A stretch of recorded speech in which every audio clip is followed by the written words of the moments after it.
Well, thanks, everybody. Whoa, all right. We've got good audio. Thank you, everybody, for coming. This is a very exciting day, and we're honored to host this event in the literal backyard of the Department of Transportation. I made sure to arrange today's weather, and we'll speak a little bit more later, but let me begin by introducing you to my colleague and friend who is guiding the implementation and coordinating the many agencies involved in this historic bill from his seat at the White House, Mitch Landrieu.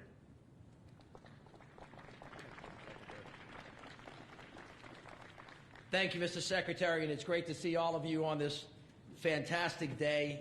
I'm thrilled to be here with my great friend, Secretary Granholm and Gina McCarthy, and to the senators and congressmen and women who are here with us today that helped make this bill possible.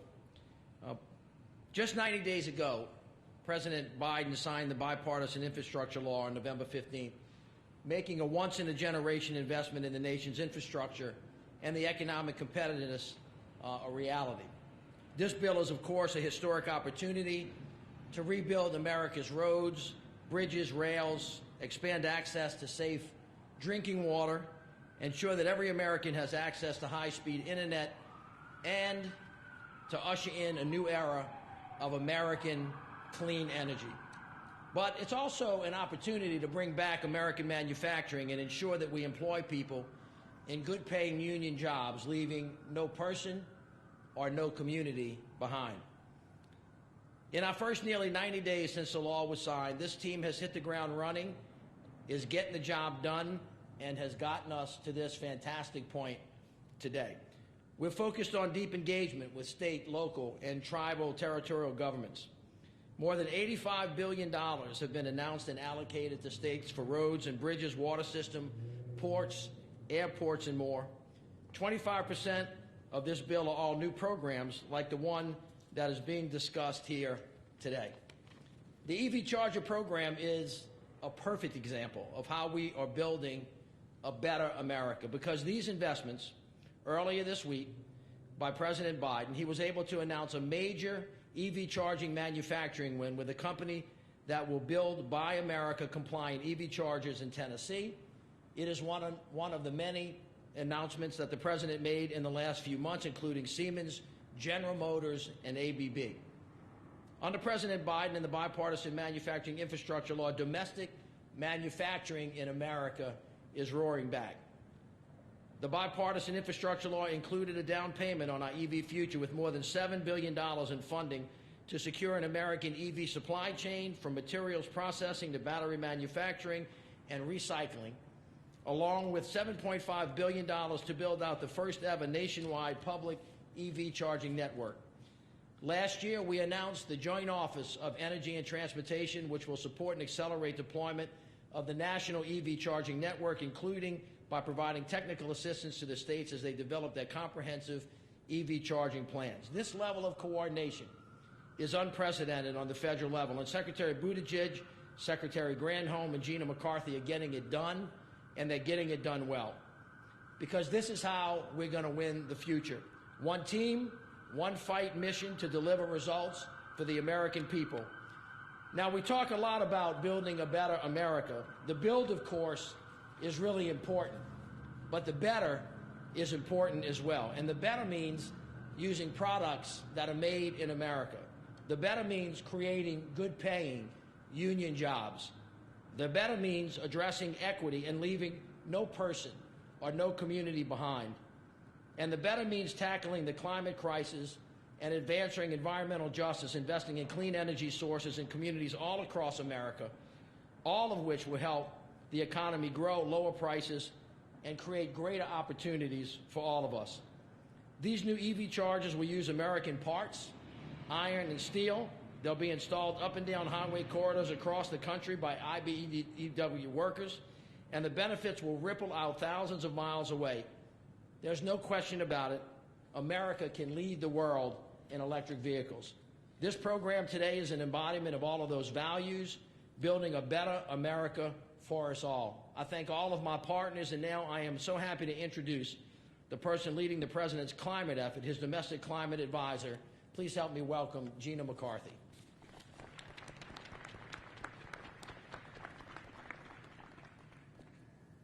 think I can take this off here. Ooh. Thank you, Mitch. It's great to be here. Thank you, Secretary Buttigieg, for always hosting and having good weather. I can't quite figure that out. And thank you, Secretary Granholm, for all of your tremendous leadership. I want to recognize today is really an important day. And I want to recognize some of the folks who are here and thank them for being here and for their leadership. I see Senator Copper. Thank you, sir, for all of your leadership. I see Senator Heinrich. I see is that you, Senator Hickenlooper? There you go. And I can't miss Representative Debbie Dingell. Congresswoman, you're always the best, and these are your issues, and we're so happy to be making progress. So, and I know there are others out there, but the masks always blind me, so you'll have to forgive me. But the President's vision on tackling the climate crisis is really all about opportunity. Opportunity we are seizing in electric vehicles right here, right now. EVs present a public health opportunity to deliver cleaner air all across our neighborhoods, and an economic opportunity to create high-quality jobs right here in the United States. And that's why President Biden is so excited. He has taken decisive action to jumpstart an American EV future that is made by American workers. And over the past year, the President has rallied automakers and auto workers behind a national goal of 50% electric vehicle sales share by 2030. Why? Because anyone who's ever driven an EV knows that they don't just help tackle the climate crisis and clean the air. They perform better, and the cost savings are amazing. So once you go EV, you are never going back. And to lead by example, thank you.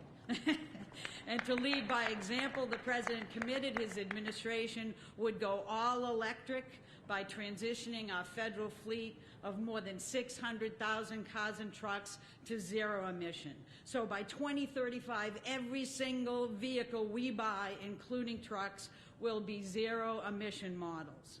And today we're making historic investments to build out our country's first nationwide network of 500,000 EV chargers, and at the same time, the President's Made in America policies are spurring investments in manufacturing and building our EV future here in America. And you know what that means? You guessed it. Good paying union jobs, building electric vehicles and chargers right here as we move our charging stations forward so everybody can know that they're accessible. Because of our President's leadership and all this terrific work by his cabinet, EV demand is already growing and the transformation is well underway. You know, last year's EV sales nearly doubled. Now they're higher than ever before, and they're projected to go higher and higher every year. And a family that chooses an EV will save up to $1,000 a year on fuel. There is nothing better than the steps we're taking today to show the American public that this administration is working for them, for their families, their communities, and get us into the 21st century economy, leading the way right here in the United States. So I am incredibly excited, in case you couldn't tell, and I am both happy and honored now to introduce the Energy Secretary of the United States of America, Secretary Granholm, a woman who is leading the charge, pun intended, towards our EV future.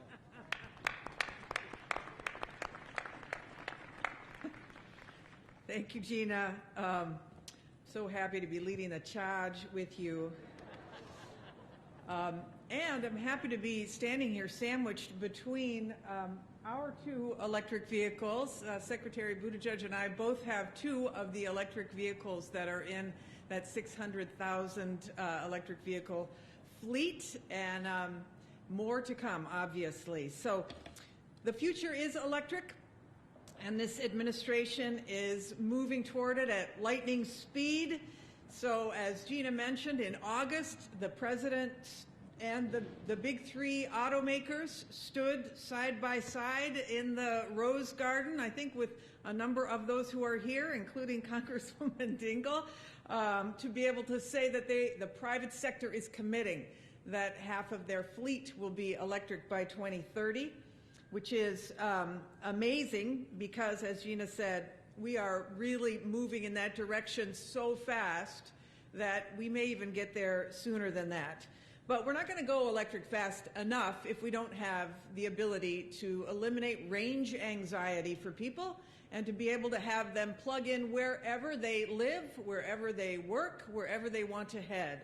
And so today, to make sure that every American can not just purchase an electric vehicle, but use it wherever they go, we're so happy to be able to give guidance to the states across the country about how to access the funding in this, in the announcement today, which is $5 billion and the guidance for states for setting up to 500,000 electric vehicle charging ports across the country. That $5 billion will be part one of the effort that we are undergoing with the joint office between the Department of Energy and the Department of Transportation.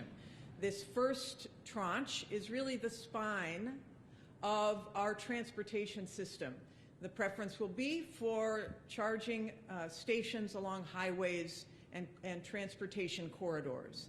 Part two will be in partnership with states and local governments and tribal communities to make sure that this charging ability is in all communities, particularly in communities that have not had access to charging stations. We want to make sure that every community has the ability to not just have a vehicle, but charge it as well. So the detailed guidance, which is on the website, is being released today, and this joint office that we have set up will help every state decide on how and where they're going to be establishing these chargers. Analysis and training and advice will be through that joint office. And once we approve their plans, the plans will be due on August 1st. And once we approve their plans, we'll help the states to implement the funds and get the chargers into communities. Once we get shovels in the ground to put these chargers up, as Gina says, it is going to mean jobs, jobs, jobs, and more jobs in every pocket of the nation. I was recently in Virginia, and I met with an IBEW apprentice. Her name is Danielle Crowley, and she already gets health insurance. She has a 401k, and she's slated to get paid more than $30 an hour once she becomes a foreman. The jobs that are good-paying union jobs all over the country, in every pocket of this country, and the training that goes with it is a huge opportunity for communities. So the federal investment in EV charging is going to go a long way to boost local communities and to create this seamless national network that provides accessible charging for all. It is only one piece of the puzzle, though, because that $2.5 billion that remains is going to focus on charging deserts.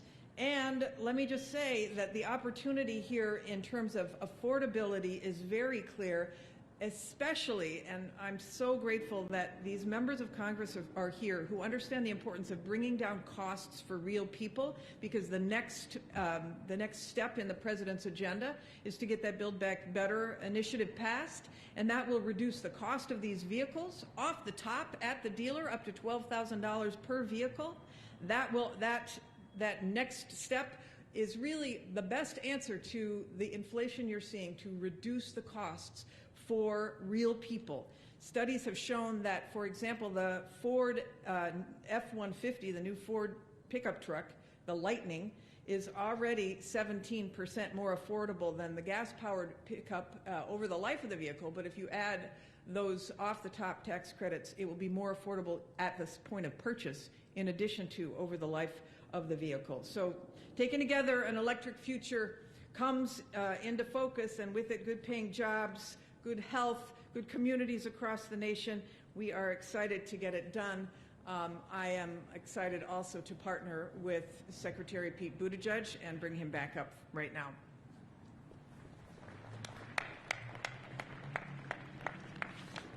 Well, thank you, and again, welcome to the DOT. I am so thankful for our partnership with the Department of Energy and with Secretary Granholm, and so thankful for her leadership on this, with Mayor, Advisor, Director Landrieu, who has been such a leader on many of these issues from before he came here to Washington, and we're so thankful to team up with him and his team now, for National Climate Advisor Gina McCarthy, who brings such enthusiasm and such expertise to these issues.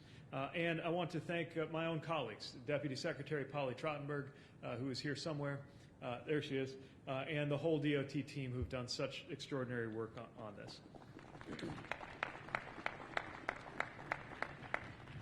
I want to thank the congressional leaders here, Representative Debbie Dingell, who lives and breathes the auto industry and is constantly making sure that workers win in this electric vehicle future.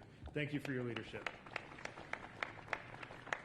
Senator Carper, who is also Chairman Carper, one of the authors of this historic bill and someone for whom we are so thankful in having shaped it to be the generation-defining investment that it is. Thank you for everything you've done to get us here. Senator Heinrich, who among other things has educated me on how things are a little bit different in big western states where safety issues include countermeasures for elk, not something that comes up very often in Indiana. Thank you for your attention to making sure everybody is included in these infrastructure investments and for everything you're doing on Capitol Hill. And my friend and neighbor, Senator Hickenlooper, who established Colorado as a leader in the field as governor and is now similarly in the United States Senate, helping America lead the way for the future. Thank you for being here and for everything that you've done. And to all of the members of Congress from, I might add, both sides of the aisle who acted to pass this bipartisan infrastructure law, which contains so many of these transformative investments in critical infrastructure and electric vehicle infrastructure like what we're celebrating today. I grew up in an auto town.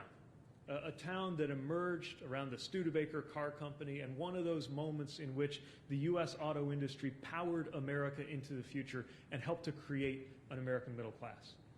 And I also grew up in the shadow of empty auto factories because the very same people and companies that represented innovation for one generation didn't always manage to keep with the times for the next generation. Innovation is central to the past, present, and future of our auto industry. And we see that right now with the opportunity for America to lead the electric vehicle revolution. U.S. companies and workers are ready, but as so often, while industry is ready to lead the way, good public policy has to pave the way. President Biden's historic law marks the largest investment in EV infrastructure in American history. And what we're doing today is rolling out the first part of that investment with allocated amounts for the first year of nearly $5 billion, allowing the states to begin building out their pieces of the nationwide EV charging network that we're going to need along our interstates and major highway corridors. We already know that EVs are the future. The auto industry is headed there. Consumers are increasingly headed there. The market is headed in that direction already, which might raise the question of why we're bothering. But there are three major questions that we have to act in order to make sure the answer to those questions are the right ones. Will it happen quickly enough to help us confront the climate crisis with all the lives and livelihoods at stake? Will American companies be the one to lead the way, with American workers getting those benefits? And will every American consumer, no matter where you're from or where you live, be able to reap those benefits? Those things will not happen on their own, but they will happen with our action. And make no mistake, as my colleagues shared, the benefits are enormous. EVs aren't just cheaper to fuel, they are cheaper to own. Cheaper to maintain because they don't have some of those expensive components or things you've got to change, like engine oil or spark plugs. They save owners thousands over the lifetime of a vehicle on maintenance and repair costs alone, in addition to the fuel savings. And we know that the cost of EVs themselves will continue to come down in the year ahead. And crucially, these savings actually have particular potential for those who live in rural areas. I know that because of the way electric vehicles entered the market, many might think of them as a luxury item, something that belongs to those who live in the biggest cities next to the most chargers and have the most money to spend. The reality is, nobody benefits more from EVs, in principle, than those who drive the longest distances, which is often our rural Americans, who stand to save the most money on gas and maintenance, provided we support rural communities and do not leave them behind in the EV race. Same for many in our cities who may live not in a single-family dwelling, but in a multifamily dwelling where we need to be intentional about their charging infrastructure. Last week I talked to the mayor of a small rural town in Colorado who talked about how his community had been once known as the Valley of Death for EV drivers, but now they were acting to make sure that they had strategically placed chargers. A county commissioner in rural Minnesota told me about the importance of charging infrastructure for people in the ag sector who need to drive long distances to get their crops to market. And it is to support communities like this that our department released our EV Rural Toolkit a few days ago. Whatever you count on your car to do, whether it's dropping off your kids, which you can now do in a plug-in minivan, or whether it's powering your shop tools on a work site out of one of these remarkable electric pickup trucks. EVs are for everybody. And the good news is 48 states have already designated EV corridors, highways that are ready for EV charging infrastructure. And some of our most rural states, including Montana, including New Mexico, are ahead of the curve with more miles of EV corridors than many of their more urban counterparts. And this is just one part of the vision. Soon we'll be rolling out an additional $2.5 billion for a new grant program with even more funding for chargers at the community level across the country. And none of this is going to be possible without American workers who will build this national network of EV chargers. Nor is it possible without the partnership of innovative electric vehicle companies from Silicon Valley to the Motor City that have paved the way. And earlier this week, the President announced new private sector commitments to build chargers, another source of jobs, alongside building the vehicles themselves, and creating those jobs right here in America as part of the administration's Buy America vision. So we know that we have a lot of work ahead of us to build the EV charging network that will be available to every American, but we also know that America is up to the challenge. In the 1930s, President Roosevelt created the Tennessee Valley Authority and the Rural Electrification Administration to make sure that rural communities had the same access to electricity itself as big cities. In the 1950s, President Eisenhower insisted that the interstate highway system serve every corner of America. And now, President Biden is building on that tradition and carrying it forward by teaming up with states and the private sector to build a nationwide network of EV chargers by 2030 to help create jobs, fight the climate change crisis, and ensure that this game-changing technology is affordable and accessible for every American. So we're so excited to be here, so thrilled by today's announcements. We are just getting warmed up and happy to take a few questions that'll be quarterbacked by Danny from our press team.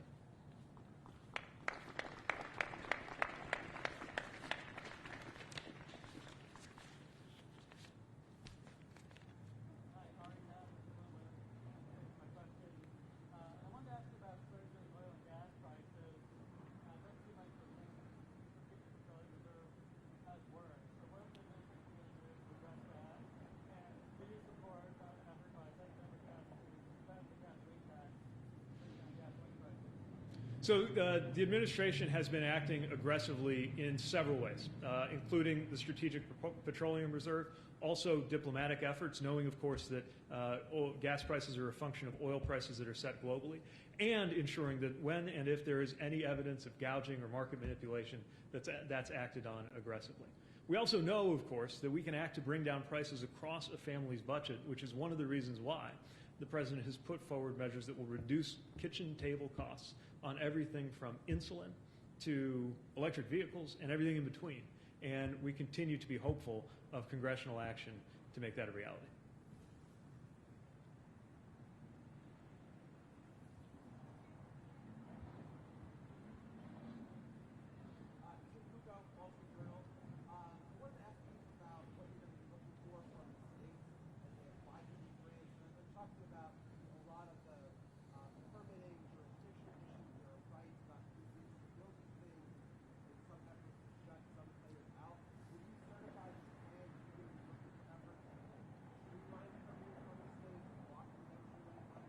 So the states need to have their plans in by August 1st, and we are also going to be setting standards. We're not going to dictate to the states how to do this, but we do need to make sure that there are basic standards met around the interoperability of the chargers, around making sure that they actually benefit consumers, making sure that we meet our key policy goals. But I'm looking forward to the fact that the states will think of things that we never will here in Washington. For example, the flexibility in the bill really allows a lot of different states and private sector partners to take up different approaches in terms of whether to focus more on using the federal support for building an installation or whether to use them for operations and maintenance. I don't want to prejudge what's going to come in, since today is really the day we're inviting those plans to come in, but we are looking forward to them and expect states to take it seriously and come through with some great ideas. Yeah.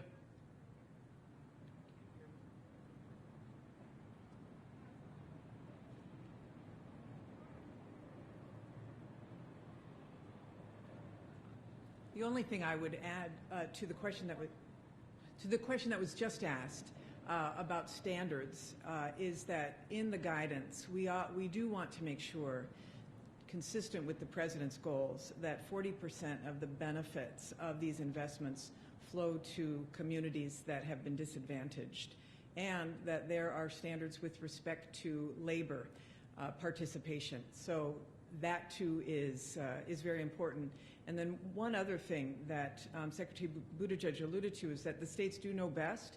There are also opportunities to dig once, meaning that there are broadband provisions that were also passed for states. There are obviously transmission lines potentially, and then of course there's EV infrastructure. In an effort to blend and to be efficient, having to dig once in where it makes sense is also something we'll be looking for.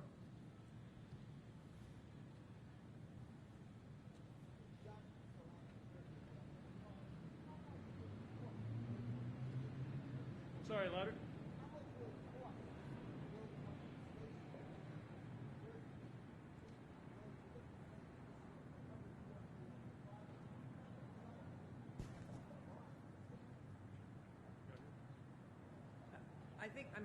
It will depend, right? I think the private sector will have something to say about that. But we do think that the $5 billion will get up to 500,000 charging ports. Now, again, we're going to look at the states. Some of those charging stations, most of them will have more than one port associated with them.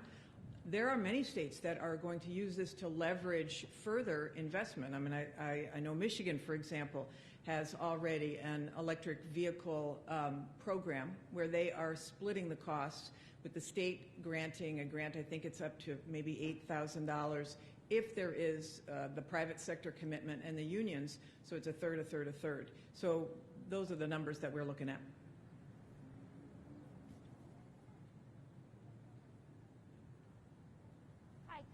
Fox Business. I just have a quick question about what steps are being taken to make sure that our power grid can sustain this massive shift with electric vehicles.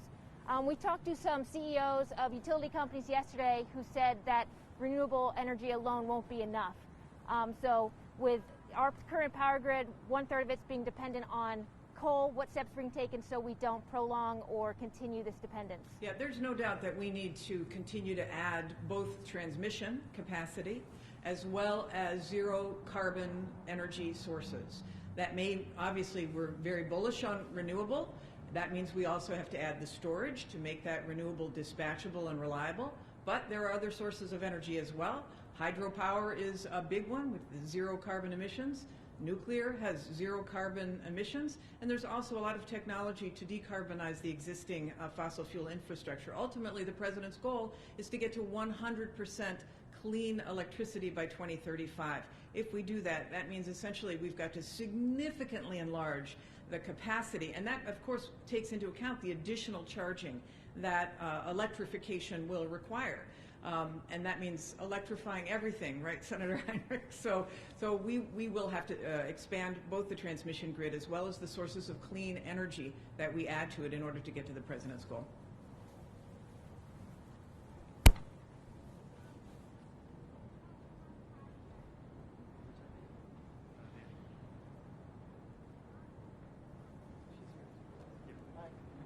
I wanted to ask about the Postal Service. You've talked about the administration electrifying your fleet, but the Postal Service seems to be moving towards a brand new fleet of internal combustion vehicles.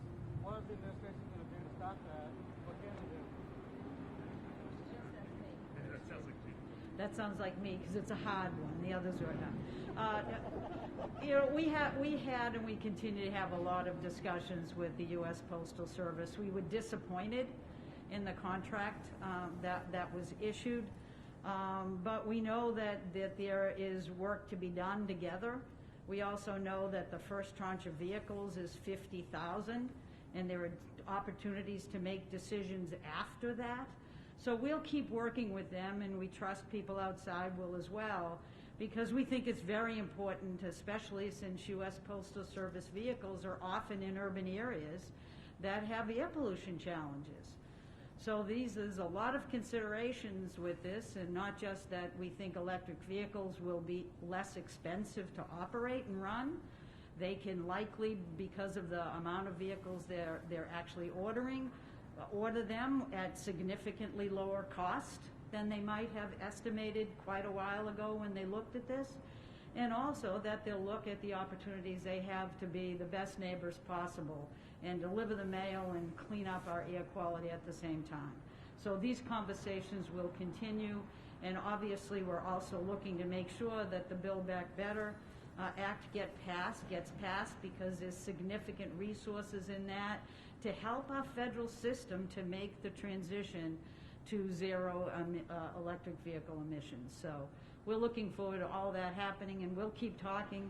There will always be pros and cons and setbacks, but as you look at the data today, the electric vehicles are getting cheaper. We know they're cleaner, and we know they're good to run, and we know that addresses the air quality challenges in a lot of communities.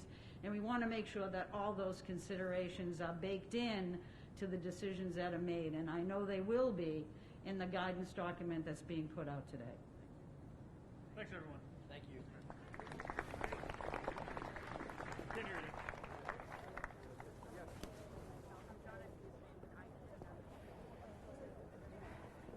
All right. Nicely done. Thank you.